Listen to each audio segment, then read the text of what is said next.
Аз съм доцент Славчо Славчев, асоцииран член на Института по механика. Работя в института от началото на неговото основаване през 1977 година. 12 години бях научен секретар на института, а повече от 20 ръководител на секция механика на флуидите.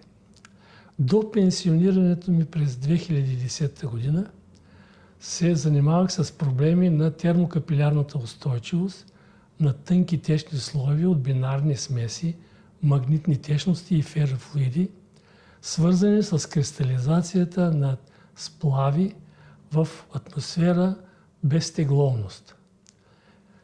Ръководих работата на 4 докторанти. Имам 146 публикации. С последния ми докторант, в момента главен асистент Милан Рашевски, провеждаме математично моделиране на хидродинамични и топломенни процеси в сградни системи с стъклопакети с циркулираща течност. Бяха изследвани конвективни течения в едномерни и двумерни канали с топлинни източници, породени от слънчева радиация.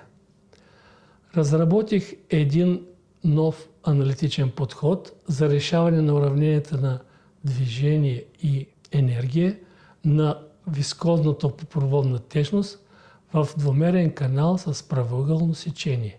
Определени бяха хидродинамични и топломасообменни параметри на течението, като вискозно триене, топлопренос през стените на канала и други. Предложих един нов подход за решаване на уравнението на движение за двумерен канал и получих автомоделно решение на уравненията в канал с проницаема стена. От началото на 2025 година работя по изпълнението на европейски проект Геотерма 2025 година, с който се цели да се изгради система за краткосрочно и сезонно съхранение на топлинната енергия в земни топлообменници.